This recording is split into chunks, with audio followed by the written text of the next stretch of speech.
Muslimin muslimat sekalian, pagi ini kita sambung lagi perbahasan tentang persoalan keampunan. Meminta dan memohon ampun kepada Allah Subhanahu wa taala. Dan dalam ayat itu Allah sebut ada dua situasi yang dilakukan oleh manusia. Yang pertama, yang buat kesalahan atau kejahatan. Bismillahirrahmanirrahim. Assalamualaikum warahmatullahi wabarakatuh. Al-Fatihah. A'udzubillahi minasyaitonir rajim. Bismillahirrahmanirrahim. Alhamdulillahi rabbil alamin. Ar-Rahmanir Rahim. Iyyaka na'budu wa iyyaka nasta'in. Ihdinas siratal mustaqim. صراط الذين أنعمت عليهم غير المغضوب.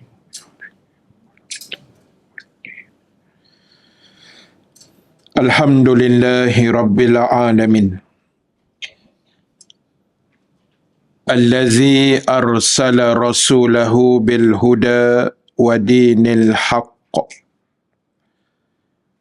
ليظهره على الدين كله walau karihal kafirun. Asyhadu an la ilaha illallah wahdahu la syarikalah wa asyhadu anna Muhammadan abduhu wa rasuluh.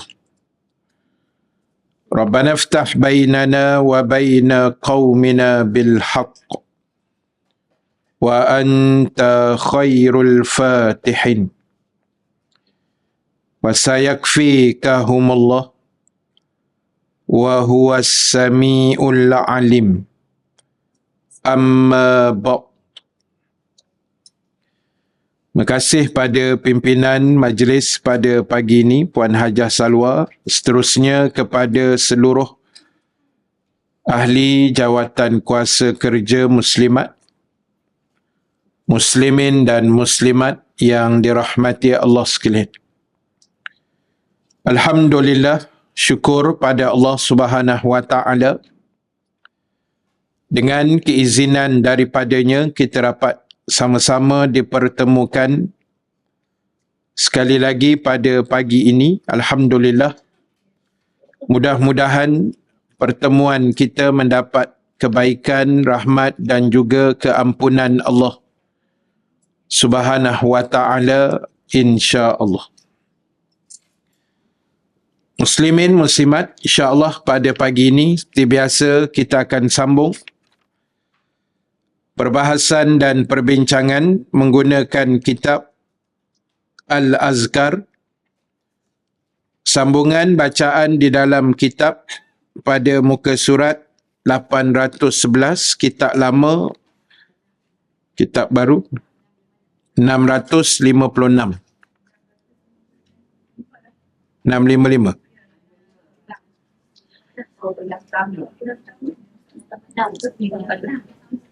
Jangan bergaduh. Satu muka je beza. 656. 655, 656 macam tu lah. Pada ayat surah An-Nisa, ayat yang ke-110. Betul. Betul. Baik, masih lagi di bawah tajuk kitab istighfar, iaitu kita masih menceritakan dalil-dalil hadis dan ayat Al-Quran yang berkait dengan persoalan memohon keampunan daripada Allah Subhanahu wa taala, insya-Allah. Bismillahirrahmanirrahim. Firman Allah Subhanahu wa taala, surah An-Nisa, surah yang keempat, ayat yang ke-110. Wa man ya'mal su'an aw yazlim nafsah thumma yastaghfirillaha yajidillaha ghafurar rahima. Yang bermaksud, sesiapa yang melakukan suatu kejahatan atau dia menganiaya dirinya sendiri. Kemudian ia memohon keampunan kepada Allah. Nescaya ia akan menemui Allah sebagai Tuhan yang Maha Pengampun lagi Maha Penyayang.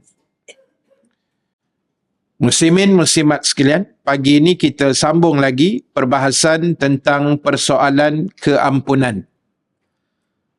Meminta dan memohon ampun kepada Allah Subhanahu wa taala. Dan dalam ayat itu Allah sebut ada dua situasi yang dilakukan oleh manusia. Yang pertama, yang buat kesalahan atau kejahatan. Maknanya orang yang buat jahat, dia diminta oleh Allah untuk memohon ampun. Buat jahat ni maknanya segala yang Allah larang, maka dia buat, maka itu namanya melakukan kejahatan. Atau dia menganiaya dirinya sendiri. Dia menzalimi dirinya sendiri. Menzalimi diri sendiri ini contoh paling senang bila Allah suruh kita solat, kita tak solat. Allah suruh kita tutup aurat, kita tak tutup dengan sempurna, maka itu dianggap menzalimi diri sendiri. Sebab apa dikatakan menzalimi diri sendiri? Kerana kita mendedahkan diri kita kepada siksaan Allah pada hari mahsyar nanti. Bila tak dengar cakap Allah, bila engkar perintah agama, maka secara automatiknya manusia itu tanpa dia sedari, mungkin dia sedar atau kebiasaannya tidak sedar, dia sedang menganiaya dirinya sendiri. Bila kita langgar segala perintah arahan Allah, kita dah sebut dah banyak kali, yang rugi adalah kita. Kan? Yang nak menanggung besok, kita lah. Bukan Allah Ta'ala. Allah Ta'ala ni tak ada apa pun. Untuk dia tu tak ada apa.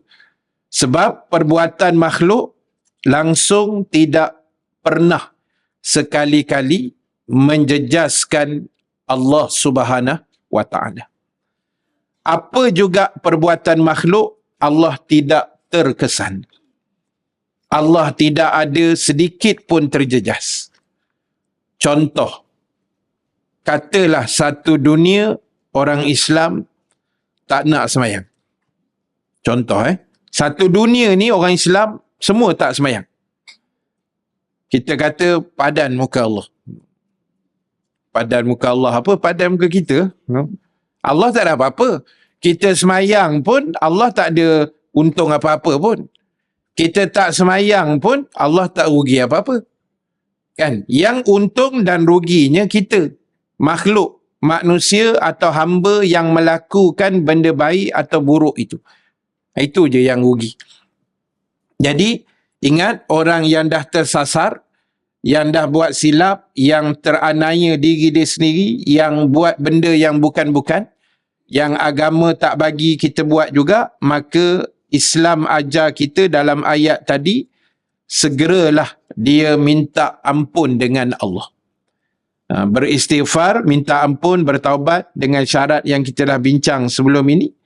Dan insya-Allah nanti dia akan dapati Allah Ta'ala itu Tuhan yang sangat pengampun lagi Maha Penyayang. Jadi konsep dia mudah. Kita terlajak buat kesilapan, maka segera minta ampun. Kemudian surah Hud, surah yang ke-11, ayat yang ke-3. Wa anistaghfiru rabbakum thumma tubu ilaih. Dan hendaklah kalian memohon ampun kepada Tuhan kalian dan bertaubatlah kepadanya. Ini juga ayat yang menyarankan umat Islam supaya melakukan taubat dan memohon keampunan Allah. Kemudian Allah Ta'ala mengkhabarkan tentang kisah Nabi Nuh alaihi salam. Ketika ia berkata, Fakultu astaghfiru rabbakum innahu kana ghaffara. Surah Nuh, surah 71 ayat 10. Dan sambung kalau ada lagi ayat 11, 12. Innahu kana ghaffara yursilus samaa alaikum midrara. Baik, dalam ayat itu Allah Ta'ala sebut dan Allah mengarahkan Nabi Nuh alaihi salam. Nabi Nuh ni, ibu-ibu sekalian, tuan-tuan yang dirahmati Allah, antara Nabi yang Allah bagi ujian yang agak besar dibanding dengan Nabi-Nabi yang lain. Tempoh dakwah Nabi Nuh juga bukan kepalang lah, bukan sedikit masanya, bukan main puluh tahun, tapi 950 tahun. Ibu-ibu bayang, kita punya umur 950 tahun itu sentiasa menjalankan dakwah. Sebab Nabi Nuh cerita dalam Quran lah, dalam surah yang sama, inni da'autu qaumi lailan wa nahara. Nabi Nuh cerita pada Allah, walaupun Allah Maha tahu, dia cerita. Dia kata, wahai Tuhan, sesungguhnya aku da'autu, aku berdakwah kepada kaum aku, umat aku, lailan, pada waktu malam, wa naharan, dan pada waktu siang. Kalau bahasa kitanya, siang malam, pagi petang, Nabi Nuh berdakwah. Nabi Nuh buat ceramah, Nabi Nuh ajak manusia pada zaman itu ikut dia. Tapi orang tak ikut. 950 tahun itu, dalam riwayat sebut 80 orang lebih sahaja. 80 orang lebih sahaja yang jadi pengikut setia Nabi Nuh. Bayang ibu-ibu, 900 tahun lebih, yang ikut dia 80 lebih, tak sampai 100. Lepas tu dia buat ceramah, dia buat kuliah. Kaum dia datang. Tapi lebih baik tak payah datang lah. Itu bahasa kalau saya lah. Kan? Dia datang tu dengar, dia datang bukan nak dengar ceramah Nabi Nuh. Nak menyakitkan hati Nabi Nuh. Dia bagi panas. Dia datang, Nabi Nuh pun start lah kuliah apa. Lepas tu dia orang angkat 2 jari ni. Dia angkat 2 jari ni sumbat telinga. Sumbat dua-dua telinga, lepas tu angguk-angguk. Betul. Mengejek tak? Kalau ibu-ibu buat pagi ni macam ni? Aku balik kan. Macam cakap dengan dinding tu. Kan? Orang ada. Ni semua orang ni depan ni. Kan? Tapi dia cocok lubang telinga dia, lepas tu angguk. Ustaz, betul Ustaz. Ya Ustaz, betul. Tapi telinga tutup. Nabi Nuh kena tu 950 tahun ni ibu. Allahu Akbar. Kuatnya Nabi Nuh ni, Allah uji dia begitu. Dan dia kata, aku berdakwah pada kaumku siang dan malam, pagi dan petang. Allah uji dia, suruh buat kapal. Kan? Nak buat kapal bukan dah ada ambil daripada kilang papan. Bukan. Tanam biji benih pokok tu dulu. Tanam benih tu dulu, berpuluh tahun, beratus tahun, baru besar pokok tu. Bukan terus tebang, terus ambil kat kilang mana-mana tak ada. Tanam dulu, sementara nak besar tu, kena maki pula. Nuh gila, Nuh penipu, Nuh tak betul, Nuh itu, Nuh ini. Tapi sabar. Lepas tu, buat kapal atas bukit. Lagilah. Kan? Buat kapal tu atas puncak Gunung Jerai. Contoh gitulah. Kan? Atas bukit, atas genting Highland buat kapal. Mesti orang kata gila punya. Orang buat kapal kat Port Kelang tu. Kan? Tepi laut gitu. Logik lah. Ni atas bukit. Kena lagi. Tapi Nabi Nuh ni jiwa dia kuat. Ibu-ibu sekalian. Para Nabi kan. Jiwa dia memang handal lah. Jadi, Allah suruh dia istighfar. Lalu Nabi Nuh kata, aku beristighfar kepada Tuhan aku, dan dialah Tuhan yang maha pengampun. Bila Allah arahkan Nabi Nuh, minta ampunlah kamu kepada Tuhan kamu. Sesungguhnya dia adalah Ghaffar. Ingat, dalam kepala kita, Allah itu adalah Ghafur ataupun Ghaffar, Tuhan yang sangat dan maha pengampun. Dan sambung ayat tu, walaupun tak ada kat situ, yursilus samaa alaikum midrar. Lalu bila Nabi Nuh istighfar, Allah turunkan hujan yang mencurah-curah daripada langit sampai jadi banjir yang besar. Jadi saya dah ulas banyak kali juga tentang ayat ini. Kelebihan orang yang rajin beristighfar, yang rajin minta ampun, muhasabah diri, istighfar pada Allah, kan? Kita yalah minta ampun daripada dosa-dosa kita yang macam-macam ni, dia akan dapat beberapa kelebihan lah. Yang pertama, selain Allah ampunkan dosa kita, maknanya orang yang rajin istighfar ni memang Allah ampunkan dosa dia sebenarnya, kan? Macam mana nak tahu, Ustaz? Itu Allah yang tahu. Dosa kita pun tak tahu Allah ampun ke tidak, kan? Tapi kita kena yakin Allah akan ampunkan. Dengan cukup syarat-syarat semua tu, kita letak sangkaan baik pada Allah, insya-Allah dia akan ampunkan dosa kita. Kelebihan nombor 2, orang yang rajin istighfar ni adalah Allah murahkan, mudahkan, lancarkan rezeki mereka. Ini yang banyak orang tak perasan. Sebab dalam kepala kita, rezeki je semayang duha. Betul lah.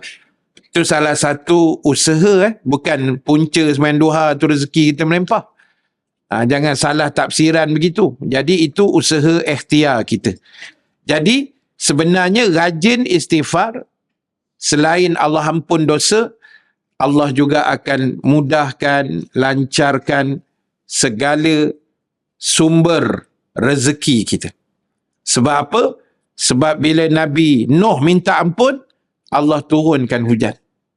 Dan hujan itu, kata ulama, adalah konsep rezeki lah. Hujan ni rezeki lah. Jadi sebab itu, banyaklah kita minta ampun pada Allah Subhanahu Wa Taala. Mudah-mudahan Allah ampun dosa kita dan juga Allah mudahkan segala urusan rezeki kita, insya-Allah. Baik, kemudian surah Hud ayat 52. Ya qaumistaghfiru rabbakum thumma tubu ilaih. Wahai kaumku, kata Nabi Hud alaihi salam, mohonlah keampunan Tuhan kalian, kemudian bertaubatlah kepadanya. Baik, jadi kalau kita perhatilah mana-mana ayat Quran yang melibatkan kisah para nabi, para rasul alaihimussalatu wassalam, semua mereka mengajak umat masing-masing untuk beristighfar dan bertaubat kepada Allah. Itu memang dipanggil konsep seruan para nabi dan rasul.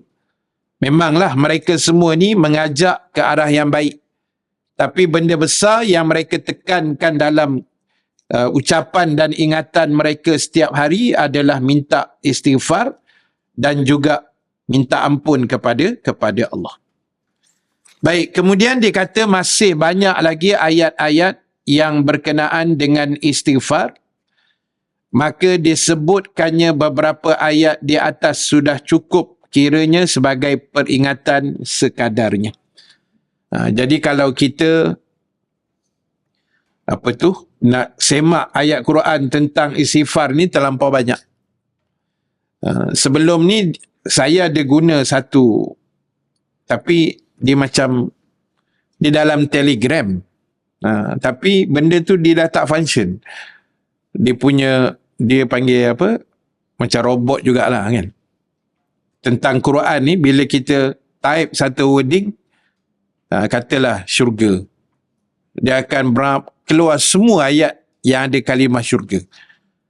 Jadi senang kerja kita, kan. Kita nak ceramah, type apa-apalah, seksaan kan, atau neraka, lagi keluar berduyun ayat neraka. Tapi sistem dia tu dah tak jalan, saya tengok kan. Bila kita hantar, dia buat diam je, dia tak melawan pula dah, kan, dia tak menjawab. Mungkin tak tahulah sistem tu dah rosak ke macam mana gaya, wallahualam, tak tahulah. Itu tak bayar tak? Masa saya guna banyak kali dulu, tak pernah bayar pun. Sebelum tu dia ada WhatsApp juga, tapi dia tak silap saya Quran.me ke apa ke nama dia? Bukan, itu lain. Itu berbayar. Think Quran tu lain. Jadi yang ini kita type satu perkataan, dia akan tolong search untuk kita lah. Siap dia bagi nama surah kan, ayat berapa, senang kerja. Tapi benda tu dah tak ada. Cuma masa saya guna tu, saya membayangkan orang yang createkan sistem tu, pahala dia memang besar lah. Kan? Besar pahala tu. Kita type je, dia auto search lah, dia akan keluar terus. Tapi benda tu dah tak jalan lama dah. Baik, jadi nak sebut kalau dalam Quran banyaklah ayat-ayat. Tapi sekarang ni pun dah senang dah kan. Kita Google je ayat istighfar, dia akan keluar lah macam-macam. Baik, ada pun hadis-hadis Nabi SAW yang berkenaan dengan istighfar itu sangat-sangat banyak. Sehingga tidak terhingga berapakah bilangan yang sebenarnya. Dan pada kitab ini disebutkan hanya sekelumitnya sahaja. Daripada Al-Aghrar, Al-Muzanni As-Sahabi, salah seorang daripada sahabat baginda Nabi SAW, bahawa Rasulullah SAW telah bersabda, innahu la yughanu ala qalbi wa inni la astaghfirullah fil yaumi mi'ata marrah. Nabi bersabda, sesungguhnya dilupakan atas hatiku. Mana Nabi ni juga ada masa-masa Nabi terlupa, terleka sekejap. Dan sesungguhnya aku memohon ampun kepada Allah 100 kali setiap hari. Itu hadis riwayat Muslim. Satu lagi daripada Abu Hurairah radhiyallahu anhu, aku mendengar Rasulullah SAW telah bersabda, wallahi inni la astaghfirullah wa atubu ilaih fil yaum aktsara min 70 marrah. Demi Allah, kata Nabi, aku mohon ampun kepada Allah dan bertaubat kepadanya lebih dari 70 kali sehari. Hadis Imam Bukhari. Baik, jadi berdasarkan dua hadis ini, ulama telah meletakkan satu jawapan, iaitu Nabi SAW setiap hari, tak pernah miss, Nabi akan beristighfar. Nabi akan sebut astaghfirullahalazim, apa semua tu, sebanyak 70 ke 100 kali. 70 ke 100 kali setiap hari. Itu dia punya kiraan dia lah, berdasarkan dua hadis tadi. Sila jalankan tabung tu. Jangan jalan aja. Bagi dia transit dulu, masuk baru jalan. Touch and go. Baik, jadi ibu sekalian, maknanya ini dipanggil istighfar luar daripada solat. Yang bukan lepas-lepas mayang macam kita astaghfirullahalazim, bukan. Itu lain. Ini yang di tempat yang lain lah. Maknanya di situasi yang lain. Mungkin sambil duduk, nak tidur ke macam mana kan. Nabi baca lah. 70 ke 100 kali. Baik. Itu setara Nabi yang maksum, yang tak ada dosa lah. Jadi untuk kita yang tak sampai hati nak cakap, yang boleh tahan lah, boleh tahan. Kan? Yang boleh tahan dosa kita ni, jadi lebih lagi lah dah. Sepatutnya lebih pada Nabi. Nabi yang hebat macam tu pun 100 kali. Takkan kita 3/3 kali je. Lepas-lepas semayang gitu je kan. Kenalah lebih. Lebih tu atas kita lah. Setakat mana yang kita daya. Yang penting setiap kali kita lafazkan kalimah istighfar itu, kita menghayati lah. Kan? Mana kita bersungguh, merayu betul pada Allah, kita hayati. Dan ada juga ulama' letak sekurang-kurangnya untuk kita ni 300 kali. Sekurang-kurang. Tapi terpulang kita lah. Kalau lebih pun tak apa, kurang pun tak apalah kan. Setakat mana yang kita boleh buat lah. Kalau boleh kurang janganlah. Baik. Kemudian daripada Syaddad bin Aus radhiyallahu anhu, daripada baginda Nabi sallallahu alaihi wasallam, ia bersabda, Sayyidul istighfar ayyaqula al-'abdu Allahumma anta rabbi la ilaha illa anta khalaqtani wa ana 'abduka wa ana 'ala ahdika wa wa'dika mastata'tu a'udzu bika min syarri ma sana'tu abu'u laka bi ni'matika 'alayya wa abu'u bi dzambi faghfirli fa innahu la yaghfiru dzunuba illa anta. Man qalaha bin nahari mukinan biha famata min yaumih qabla an yumsiya fahuwa min ahlil jannah. Wa man qalaha min al-laili fahuwa mukinun biha famata qabla an yusbiha fahuwa min ahlil jannah. Nabi kata Sayyidul istighfar, maknanya penghulu segala istighfar. Atau bahasa lain kita kata ketua segala istighfar. Istighfar ni kan macam-macam bentuk kan. Macam-macam jenis, macam-macam bunyi, macam-macam bacaan. Tapi Nabi kata Sayyid, penghulu segala istighfar itu adalah bacaan tadi itulah yang dalam kurungan tadi.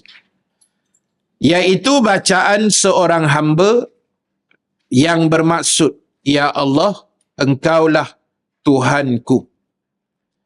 Tidak ada Tuhan selain daripada Engkau. Ini maknanya pengakuan kita lah. Dia panggil keyakinan tauhid kita kepada Allah. Yang kita mengaku Allah itulah Tuhan kita dan tidak ada Tuhan lain daripada Dia. Engkaulah yang menjadikan aku.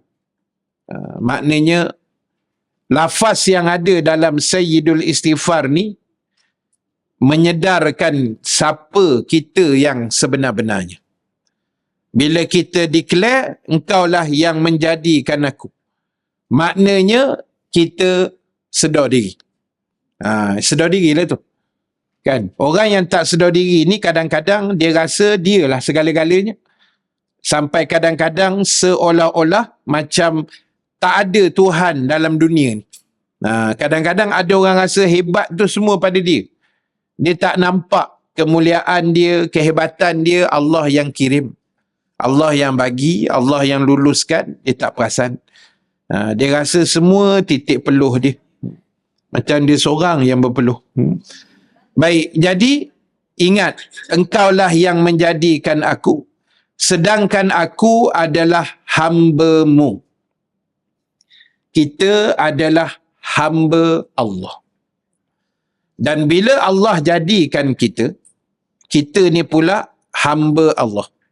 Itu saya kata tadi, sedar diri. Saya dah sebut dah sebelum ini, hukum Allah menciptakan manusia ni bukan wajib. Bukan wajib bukan. Allah buat kita dan segala makhluk yang ada, hukumnya harus saja. Harus sahaja, bukan wajib. Kalau wajib, bolehlah kita demand.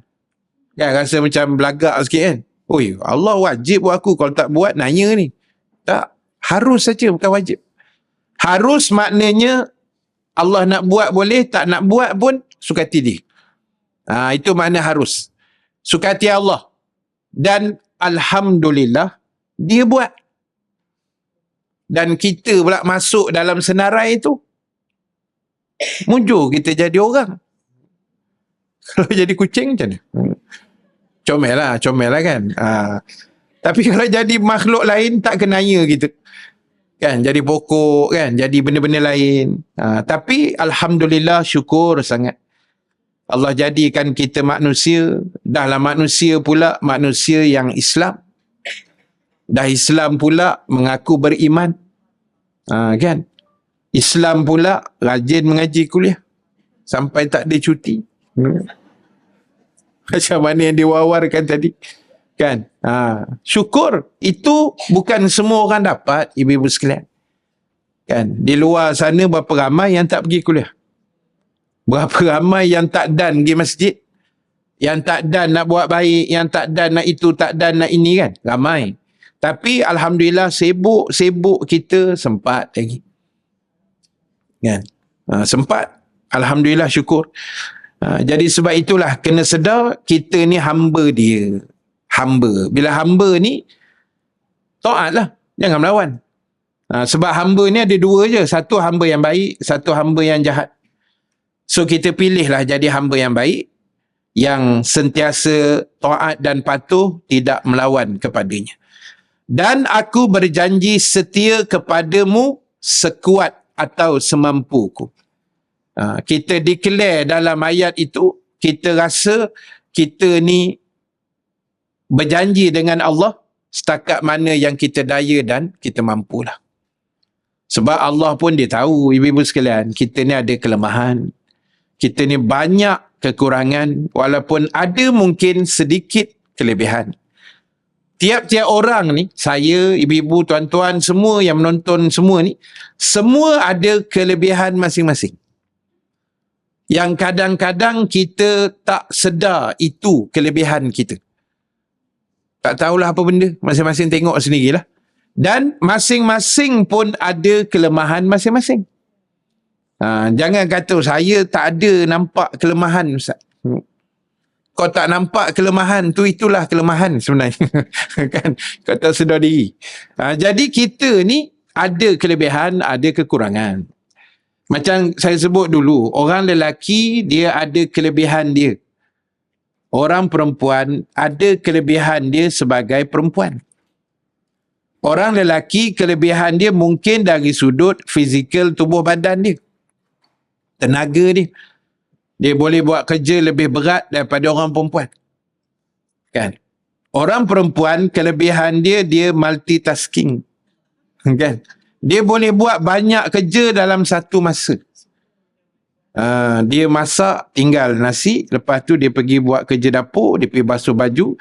Sambil tu dia boleh sidai baju. Lepas tu ni, apa nama dia ni? Alas meja ni.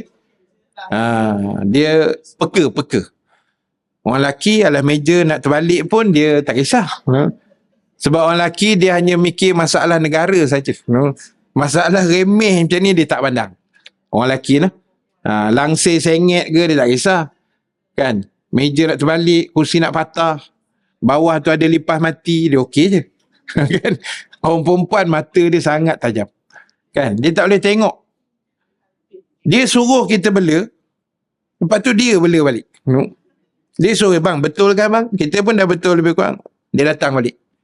Baik, aku tak payah betul kan? Orang perempuan.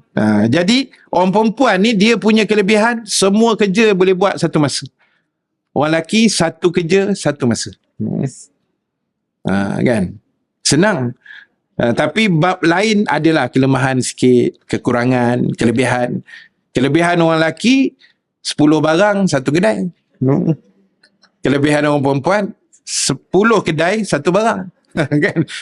Semua kedai dia survey dulu. Lain kali tak tahu kedai mana yang murah, dia dah tak ingat lah. Kan? Jadi itu kelebihan kita masing-masing lah. Kan? Setuju ke tak setuju, kena terima je lah. Kan? Fitrahnya Allah buat begitu. Jadi sebab itu disebut tadi, kita minta pada Allah supaya setakat mana kita mampulah. Kan? Sebab kekuatan tak sama macam kita sebut tadi. Ada orang rajin puasa sunat. Hari ni dia puasa. Kan? Dia puasa sunat. Selagi ada hari dia boleh puasa, dia akan puasa.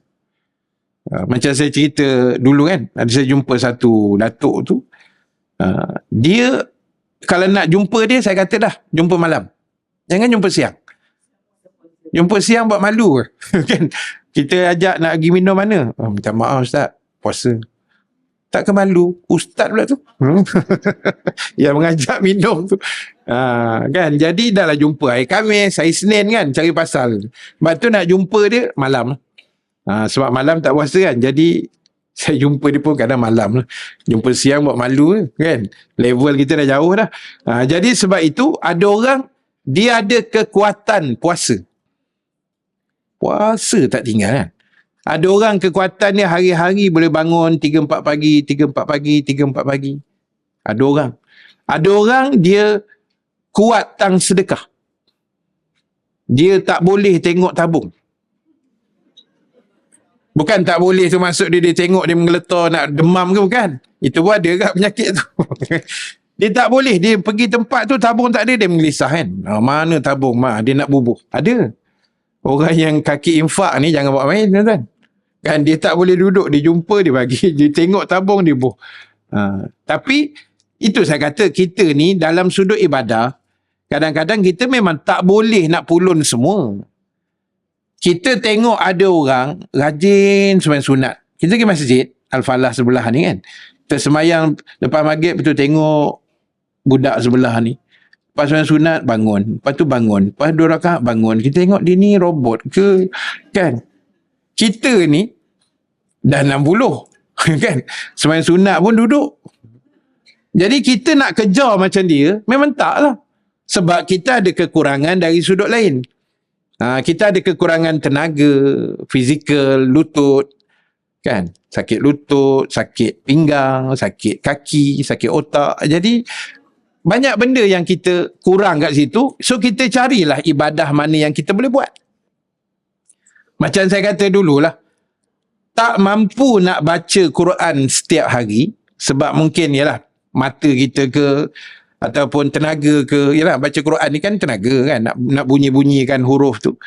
Jadi tak mampu baca, dengar orang baca. Kan ada alternatif. Tak mampu nak baca hari-hari, sibuk ke apa, tak kisahlah. Kalau boleh bacalah, tapi nak cover balik yang tak baca tu, dengar orang baca. Sebab benda ni Rasulullah buat. Saya dah ceritakan banyak kali kan. Nabi baca Quran. Kemudian yang kedua, Nabi juga suka dengar sahabat dia baca. Malam-malam, Nabi keluar rumah, cari rumah siapa yang ada bunyi ayat Quran. Nabi letak telinga dia dekat dinding tu, dekat celah pelepah kurma tu lah. Nabi dengar sampai habis, Nabi balik. Antara yang Nabi suka dengar, suara sahabat baginda yang mulia, Abu Musa Al-Ash'ari radhiyallahu an. Abu Musa ni nama besar lah. Dalam perawi hadis pun dia ada. Dan pernah malam tu Nabi dengar, Nabi raun, lepas tu Nabi dengar sampai habis. Lepas tu Nabi balik. Nabi dengar tu tanpa pengetahuan Abu Musa. Orang curi-curi dengar lah. Besok subuh, Nabi jumpa dan Nabi beritahu. Sedap kamu baca malam tadi. Dia kata ke Abu Musa, sedap kamu baca. Lalu Abu Musa jawab, wahai Rasulullah, kalau aku tahu engkau dengar, lagi sedap aku baca. Itu hebatnya sahabat. Lalu Nabi kata pada Abu Musa, sesungguhnya kamu telah dianugerahkan salah satu seruling Nabi Daud alaihissalam. Punya sedap tu. Sebab Nabi Daud suara dia sedap. Satu lagi M. Daud Kilau. Itu gelek sikit lah, kan. Jadi itu tak ada kena-mengena. Itu tak ada kena-mengena. Jadi Nabi kata pada Abu Musa, kamu telah dianugerahkan salah satu seruling Nabi Daud. Sebab Nabi Daud ni suara dia sangat merdu. Macam mana merdunya Ustaz? Suara Nabi Daud ni kita tunggu dalam syurga besok insya-Allah. Sebab semua ahli syurga akan diperdengarkan lantunan suara Nabi Daud yang akan baca surah Ar-Rahman dalam syurga. Sebab apa surah Ar-Rahman? Sebab Ar-Rahman ni cerita pasal Allah kan. Nak kenal Allah tu siapa, baca Ar-Rahman. Kalau nak kenal kisah jin, baca surah jin. Kan? Ar-Rahman tu cerita pasal Allah. Siapa dia Allah, apa yang dia buat pada manusia begitu begini. Itu semua dalam Ar-Rahman. Jadi Allah akan suruh Nabi Daud dalam syurga alunkan surah Ar-Rahman. Jadi itu saya kata tadi, kita tak mampu baca, dengar orang baca. Ini kan sekarang dah start tilawah. Dia kata, bila pula start Ustaz? Itu pun tak tahu macam mana. Kan? Jadi dah start dah. Pagi macam ni ada hafazan. Hafazan tu dalam TV Hijrah saya rasa kan. Pagi-pagi TV Hijrah ada. Kalau malam TV 1 tu lah. Jadi dengarlah. Kita tak dan baca, balik kuliah lepas Isyak, buka tengok kan. Dengar. Bukan selalu pun peringkat antarabangsa ni. Jadi kita ambil benda tu, kita ni lah, kita cuba hayatilah, insya-Allah. Baik, kemudian aku berlindung kepadamu dari akibat buruk apa yang aku lakukan. Jadi kita ni kadang-kadang ada benda-benda tak baik yang kita buat, yang kita macam tadilah terlajak, tak sengaja, begitu begini kan. Jadi kita mintalah perlindungan dengan Allah, benda yang kita tak sengaja ni, supaya jangan Allah pulangkan keburukan itu kepada kita. Jangan Allah balikkan apa benda yang tak elok kita buat tadi, ditimpakan kepada kita. Kita minta perlindungan. Ku kembalikan kepadamu segala nikmat yang engkau berikan kepadaku. Ku kembalikan kepadamu segala nikmat yang engkau berikan kepada aku. Maknanya kita sedar segala nikmat yang Allah bagi itu, hakikatnya yang kita dapat ni semua memang daripada Dia. Bukan hebatnya kita. Itu kena ingat sampai mati. Apa pun Dia yang bagi. Rezeki, nikmat, segala bagai, Dia yang lulus, Dia yang bagi, Dia yang susun, Dia yang atur. Kita jalankan saja. Jadi apa rezeki yang kita dapat, ibu ayah sekalian, alhamdulillah.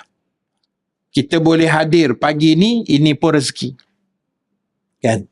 Sebab macam saya kata tadi lah, bukan semua orang boleh dapat datang, kan?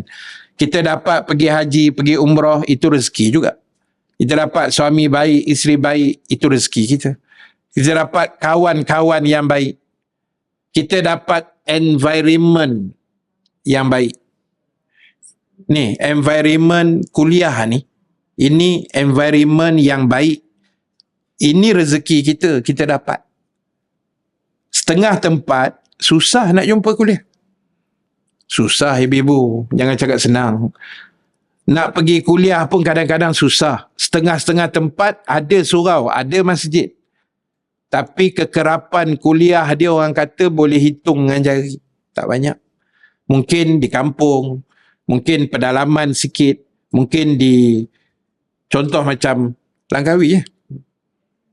Langkawi ni masjid banyak tapi kuliah kurang. Sebab ustaz kan, ustaz tak ramai. Ada ustaz tapi belega-lega ustaz itu je, orang dengar pun kan pitam pula kan. Asyik muka itu je. Jadi nak diimportnya penceramah luar macam kami daripada luar tanah besar ni, kos lagi kan. Banyaklah faktornya, tapi itu saya kata, kita yang boleh hadir ni, alhamdulillah. Kan? Boleh datang, ini rezeki kita. Nak dapat suasana tu. Jadi, bila mengaji ni, ngajilah elok-elok. Ambil peluang yang ada. Kan? Kalau ada kitab, bawa lah kitab. Kalau ada. Kalau tak ada, bawa badan je lah. Dengar kan. Tak apa, tak ada masalah. Tapi pengalaman saya mengajar 25 tahun ni memang orang lelaki jangan dengar nanti kecil hati pula. Kan, paling champion memang kuliah muslimat lah kan. Paling champion sekali memang kuliah muslimat lah. Dari sudut kehadiran, dari sudut kitab, dari sudut segala-gala kan, persiapan memang hebat. Tapi tu saya cerita beberapa hari lepas. Saya ada satu kuliah di satu tempat muslimat. Jadi diminta saya mengajar kitab Muhimmah. Saya ni ajar. Dia sebut. Kitab Muhimmah ni kitab memang kena stepek pada kepala orang perempuan lah. Kalau buka kitab tu kalau tak meraung tak tahulah kan. Jadi saya kata kat muslimat tu, betul ke akak nak suruh saya mengajar kitab ni? Saya seram nak mengajar, bukan apa, sebab depan saya semua muslimat. Kan, nanti saya tembak, ustaz ni asyik balon kami. Tak, bukan balon, pasal kitab tu macam tu. Kan, dia bagi contoh, dia tulis itu. Apabila dia kitab tu kan kitab lama, bahasa kuning, kitab kuning kan. Jadi dia kata apabila dipanggil perempuan itu akan suaminya, maka hendaklah ia datang dengan kadar yang segera dan menunjukkan manis mukanya. Contoh gitu kan. Jadi bila kita baca, ibu-ibu ingat, suami panggil je terus datang, tinggal semua sambal belacan semua tu datang. Kan payah tu. Tapi dah nak sangat, aku bagi je lah kitab tu kan. Baca jugalah. Tapi diorang pula jenis macam tu lah, suka sampuk-sampuk. Kan, kadang kita cerita, alah, suami pun lebih kurang Ustaz. No? Aku pula yang kena. Dah lah, aku seorang je suami dalam tu. Kan? Naya betul lah. Jadi kuliah muslimat ni ragam dia macam-macam. Dia macam tu. Kan? Tapi sini okey lah. Betul. Dia kadang-kadang menghidupkan majlis. Menghidupkan majlis satu. Dan kedua, kadang-kadang dia menambahkan ilmu kita juga. Mereka share pengalaman kan. Macam-macam lah. Jadi baguslah benda tu. Sebenarnya bagus. Tapi kadang-kadang setengah ustaz ni dia ada syarat ketat pula mengajar-ngajar ni kan. Dia tak suka menyampuk. Kadang pegang telefon tak bagi. Macam-macam lah. Tapi saya okey je, tak masalah. Nak tidur boleh. Jangan mengigau. Baik. Sambung balik. Jadi maknanya ibu-ibu sekalian, kita kena jadi hamba yang mensyukuri lah. Yang berterima kasih. Segala nikmat rezeki yang Allah bagi ni sebenarnya kita tak mampu nak bayar. Wa in ta'udu ni'matallahi la tusuha. Jangan kata bayar kan. Nak hitung, nak kira pun tak boleh kira. Terlalu banyak sejak kita dalam rahim ibu. Sampailah 40 tahun, 50 tahun, 60 tahun. Kan? Dah hidup ni, dah berpuluh tahun ni. Tak tahulah berapa bilion nikmat yang Allah dah bagi. Nikmat mata pun kita tak mampu nak bayar. Kan? Terlampau banyak. Terlampau banyak nikmat yang kita boleh tengok dengan biji mata ni. Itu pun tak terbayar kan. Jadi jadilah manusia yang mensyukuri. Apa keadaan sekalipun kita ucap Alhamdulillah. Baik, kemudian dan aku kembalikan kepadamu dengan dosaku. Maksud dia, kita sedar yang kita ni dosa banyak. Itu makna aku kembali kepadamu dengan dosa. Oleh kerana itu, ampunkanlah aku, kerana tidak ada yang dapat mengampunkan segala dosa kecuali hanya engkau sahaja ya Allah. Jadi ibu-ibu sekalian, tuan-tuan yang dirahmati Allah, ini cerita dia Sayyidul Istighfar. Maknanya di hujung itu kita sedar kita ni dosa banyak dan kita kembali kepada Allah dalam keadaan kita mohon, kita merayu Allah ampunkan segala dosa kita. Sebab itu saya pernah sebut satu masa dahulu. Apabila satu orang manusia meninggal dunia, dicabut nyawanya oleh Allah, ada dua benda yang kalau dua perkara ini terjadi atas si mati itu, pada hari matinya, satu orang tu mati, dalam lepas dia mati itu dia boleh dua benda ni. Inilah kenikmatan hidup dunia akhirat yang sebenar-benarnya. Yang pertama, kata para ulama, pada hari kita mati, Allah ampunkan segala dosa kita. Dan yang kedua, pada hari kita mati, Allah Ta'ala redha dengan kita. Dapat dua benda ni, ibu-ibu sekalian, tuan-tuan, masa hari kita mati itu, Allah hapus semua dosa kita. dan Allah redha dengan kita. Cukup lah dua ni. Boleh dua ni, syurga. Itu saja. Bayangkan, na'udzubillah min zalik, manusia tu mati, Allah tak ampun dosa dia. Dia nak ke mana? Sebab bila kita mati ni, kita masuk pintu gerbang akhirat. Kita mati ni, mati tu meninggal, maknanya meninggal dunia orang panggil. So jasad kita pun dah tak ada atas dunia, dah dikebumikan. Kemudian kita mula masuk pintu gerbang akhirat. Berdasar hadis Nabi, innal qabra awwalu manzilin min manazilil akhirah. Sesungguhnya lubang kubur itu stesen, pintu gerbang yang pertama daripada banyaknya stesen di akhirat besok. Mana mati itu first station akhirat.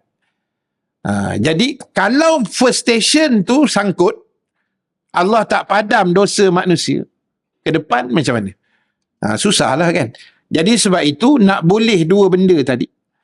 Nak dapat redha Allah, nak dapat keampunan, cubalah sedaya upaya kita hidup atas dunia ni dengan kehidupan yang sebaik-baiknya. Ya, sebaik-baiknya. Saya sebut beberapa kuliah sebelum ini kisah pesawat yang terhempah itu hari. Kan? Semua cerita yang kita tengok, yang kita baca, yang kita tengok video-video tu, semuanya cerita mereka yang baik-baik. 10 orang yang meninggal ni, ibu-ibu sekalian, insya-Allah semua orang yang baik-baik. Daripada cerita-cerita yang kita baca, yang kita dengar. Tapi ialah satu kejadian yang tak ada siapa pun nak sebenarnya.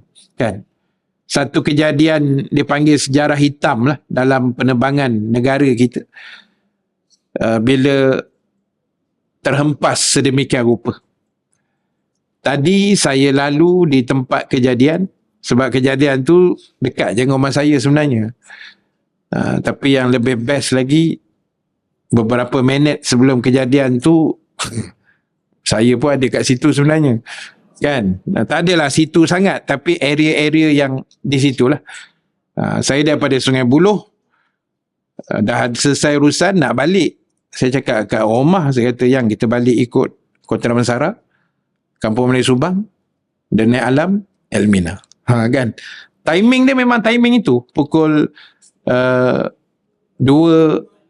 dia 2.48 kan, 2.51. Saya 2.40 macam tu lah.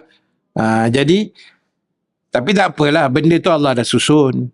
Kan? Masih ada nyawa lagi untuk kita. Jadi, cuma bila kita baca cerita tu, memang sedih lah. Dan kita ambil pengajaran. Pengajaran tu kena ada lah. Tadi saya lalu pun, saya tengok ada dalam 40 ke 50 orang ada kot tadi. Mereka masih lagi, tadi dia sedang kutip. Kutip lagi, tak tahulah, sampah pun ada, cebisan, bangkai serpih lah, bukan cebisan, serpih, bangkai pesawat. Ramai, saya tengok dia dekat 30-40 orang, 50 orang dia kot, bersepah-sepah. Jadi petang semalam pun saya lalu, tapi petang semalam ni banyak masalah. Banyak masalah, dekat 10 orang ada kot. Yang tu mungkin penyiasat lah. Yang menyiasat mungkin mencari bukti ke, atau punca-punca kejadian lah. Jadi, kita ambil pengajaran, nombor satu, bila Allah dah tetapkan nyawa kita, maknanya tarikh kematian tu sampai, tak ada siapa pun boleh halang. Tak ada siapa pun boleh kata tidak. Kan? Iza jaa ajaluhum la yastakhiruna sa'atan wa la yastaqdimun. Bila sampai saat ajal manusia itu, sesaat lewat pun tidak, cepat pun tidak. Walaupun kita kata, ya Allah Ustaz, 2 minit lagi nak mendarat Ustaz. Kan? 2 minit.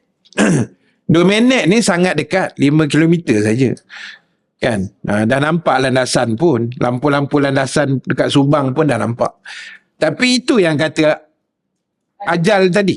Walaupun 2 minit, walau seminit, Allah kata sesaat pun, dia mesti on time punya. Jadi kita ambil pengajaran dia, kita ni tak ada apa-apa, nak mengubah kematian yang Allah dah tentu, tak boleh. Allah atur tu betul dah. Kan? Yang dapat tu semua rezeki masing-masing. Yang terselamat pun itu rezeki masing-masing. Ada orang komplain, dia kata, Ustaz, kalaulah, dia kata macam ni, kenapalah pakcik naik kereta tu lalu situ? Apa punya komen bengong macam ni? Memanglah dia lalu situ, itu jalan raya bang, bukan jalan kereta api, itu jalan raya. Dia kata, kenapalah pakcik Elmira tu lalu kat situ? Dia kata, jalan raya. Saya pun hari-hari lalu situ, jalan raya kan? Lepas tu ada pula komen lain, kalau dia tak lalu mesti tak kena. Memanglah kalau kau tak lalu situ memanglah tak kena kan. Tapi kau bercakap, kau komen tu macam kan, tak ada iman. Pada saya tak ada iman.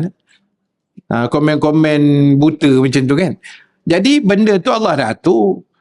Allah kata sehelai daun yang jatuh pun aku tahu. Aku yang susun semua, kata Allah. Kita siapa nak menidakkan takdir tu? Tu nombor satu. Yang kedua, kita ambil pengajaran bahawasanya mati itu boleh terjadi bila-bila masa saja. Yang kadang-kadang kita tidak menjangkakan. Kita pasti dia punya punca kan. Orang kata tengah berjalan kaki mati. Tengah jalan atas jalan raya tiba-tiba ketuban jatuh. Benda yang tak dijangka lah. Tetapi ia boleh berlaku. Itulah kematian kita. Dan yang ketiga, ibu-ibu sekalian, kita ambil pengajaran mereka yang mati tu. Cerita dia semua elok-elok lah. Kan? Baik YB Datuk Johari tu, lepas tu yang ikut dia sekali, yang jasadnya tak terbakar, ustaz tu kan, dia hafal Quran, baju saja yang terbakar. Itu Allah nak bagi bukti lah. Bagi bukti betapa orang yang menjaga Al-Quran, Allah akan jaga dia. Itu belum masuk kubur gitu. Baru atas dunia, di saat mati Allah dah tunjuk. Dia sebenarnya bukan yang hafal Quran saja, ibu-ibu sekalian. Itu ustaz tu, ialah arwah tu dia hafal Quran 30. Tapi orang yang rajin baca, mengajar, memahami Quran, sebenarnya pun Allah akan jaga juga. Dia bukan nak nanti mesti 30 juzuk je, bukan.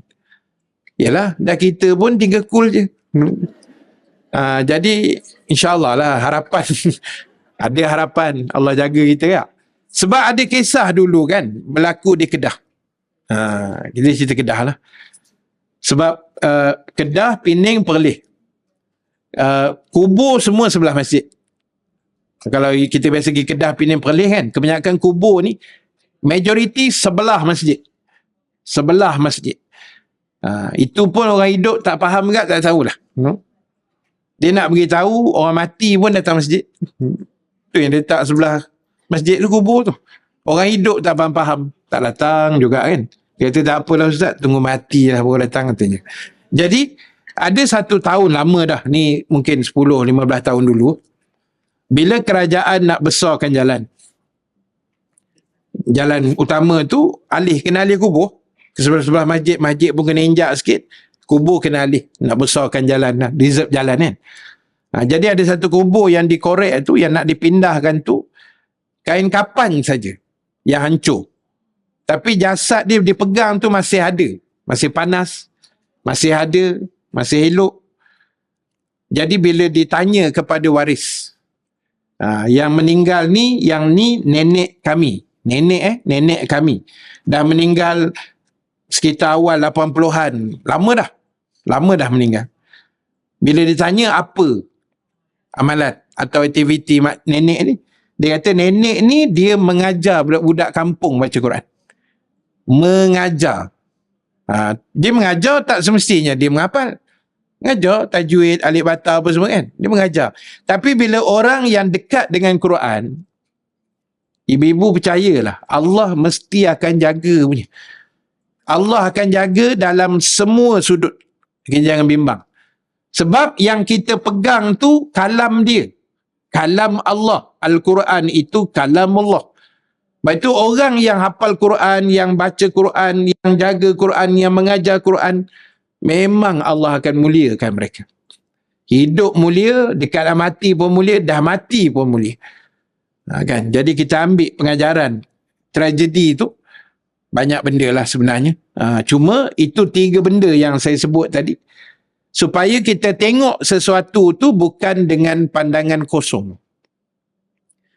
Bukan, oh mati macam tu je, bukan. Kita ambil pengajaran. Tapi saya, setiap kali saya lalu kawasan tu kan, saya mesti rasa hiba tau. Dia bukan hiba apa, saya membayang, bila lalu mesti saya ternampak bayang kapal terbang tu macam dia jatuh kan. Lepas tu saya membayangkan detik akhir tu. Masa nak menuju ke tanah tu, ke jalan raya tu, macam mana orang dalam kapal terbang tu kan. Mudah-mudahan mereka sebut nama Allah lah, insya-Allah kan. Sebab dah tahu benda tu dah jadi kan. Tapi laju, dia punya junam tu laju. Dia terbalik, dia jatuh tu macam terbalik, ekor ke bawah kan. Jadi itulah, banyak benda lah kita belajar kat situ. Itu dia panggil, itu habuan masing-masing, kita tak tahu. Kita punya kematian besok macam mana tak tahu gaya dia kan. Cuma kita doa hari-hari itu minta mati yang baik. Baguslah. Allahumma khtim lana bihusnil khatimah wala takhtim alaina ya Allah bisu'il khatimah. Itu doa yang wajib lah kita kata dah. Hari-hari minta, ya Allah matikan aku dalam keadaan mati yang baik. Jangan matikan aku mati yang tak elok lah, mati yang buruk. Bagus doa tu, ulama kata. Namun, dia ada namun dia sikit lah. Tetapi, tak ramai orang yang dia minta mati baik, tapi tak ramai yang hidupnya baik.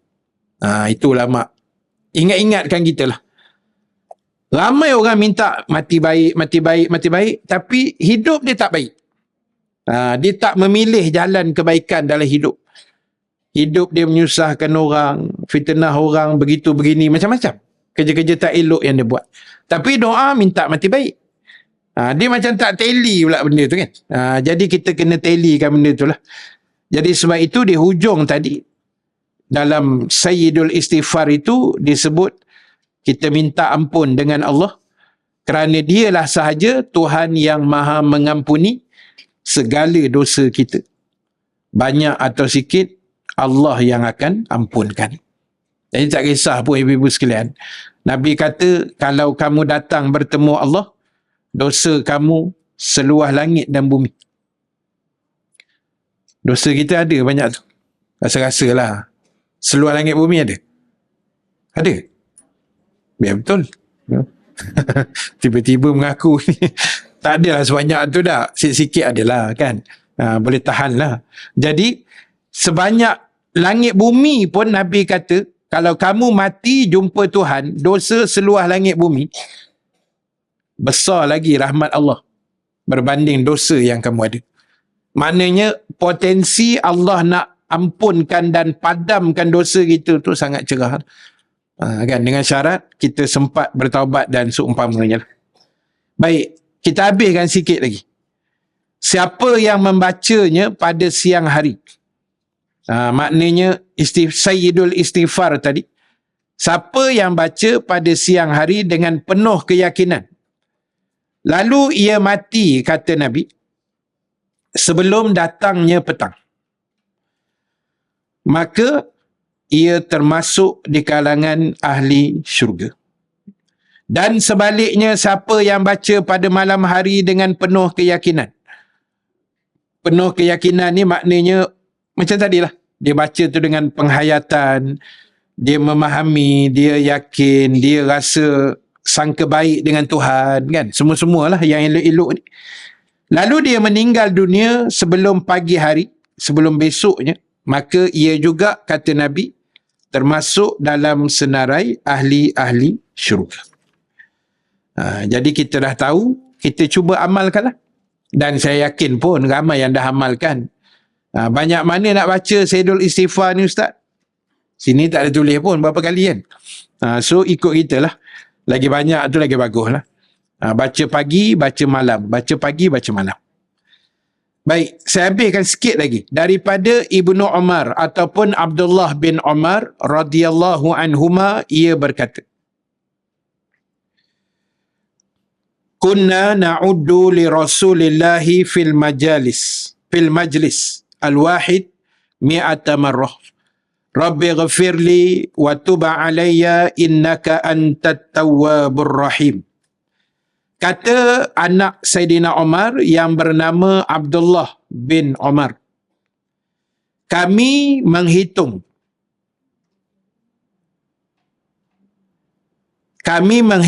sampai 100 kali. Bila dia duduk dalam majlis Nabi lah, kami menghitung sehingga 100 kali dalam satu majlis.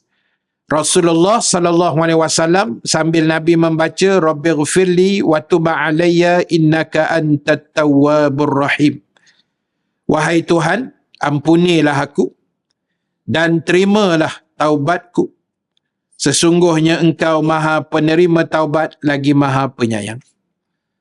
Kata Ibnu Umar, kami kira Nabi baca tu 100 kali. Nabi baca ulang-ulang 100 kali, mi'ata marrah. Baik, hadis ini hadis sahih menurut Imam At-Tirmizi, Abu Daud dan Ibnu Majah. Baik, saya habiskan yang terakhir daripada tajuk itu. Daripada Ibnu Abbas ataupun Abdullah bin Abbas radhiyallahu anhuma, ia berkata, Rasulullah sallallahu alaihi wasallam pernah bersabda, Man lazimal istighfar ja'alallahu lahu min kulli dayyikin makhrajan wa min kulli hammin farjan wa razaqahu min haitsu la yahtasib. Ini antara kelebihan-kelebihan orang yang rajin beristighfar. Daripada Ibnu Abbas radhiyallahu anhuma, ia berkata, Rasulullah sallallahu alaihi wasallam telah bersabda, siapa yang sentiasa beristighfar, nescaya Allah jadikan baginya jalan keluar dari tiap-tiap kesempitan, kelapangan dari tiap-tiap duka cita, dan diberikan kepadanya rezeki yang tidak pernah dikira dari mana datangnya. 3 kelebihan orang yang istighfar. Pertama, Allah jadikan baginya jalan keluar dari setiap kesempitan hidup, dari setiap masalah hidup ni. Kita ni tiap-tiap orang adalah masalah masing-masing. Kadang-kadang lambat jumpa jalan keluar. Jadi bila lambat jumpa ni, kita banyak-banyaklah istighfar, maka insya-Allah nanti Allah bagi jalan keluar yang terbaik. Yang kedua, dilapangkan dari setiap duka cita. Kadang-kadang ada masa jiwa kita, dada kita rasa sempit, kan? Rasa down, macam-macam benda yang kita nak kena hadap ni. Jadi kita banyakkan istighfar. Nanti Allah tenangkan jiwa kita. Dan yang ketiga tadi, Allah akan kurniakan rezeki daripada sumber-sumber yang kita tidak jangka, yang kita tidak pasti, tapi Allah yang maha mengatur segala-galanya. Dialah khairur razikin, sebaik-baik pemberi rezeki. Maka insya-Allah Allah akan berikan yang terbaik untuk kita semua.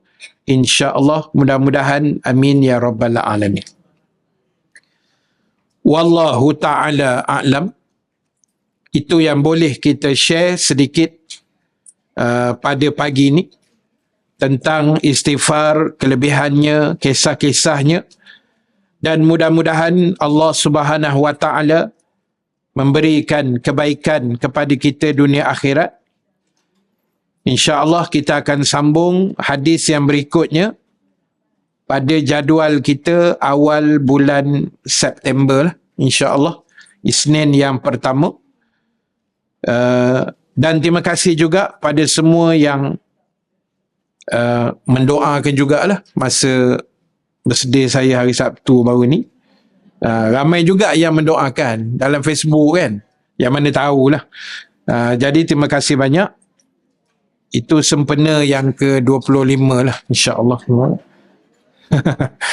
Jadi apapun doakan saya sihat, insya-Allah, dihindar daripada segala penyakit yang berbahaya dan dimudahkan segala urusan dan terus kekal berdakwah sampai matilah. Itu yang saya hajatkan, insya-Allah. Terima kasih atas doa semua.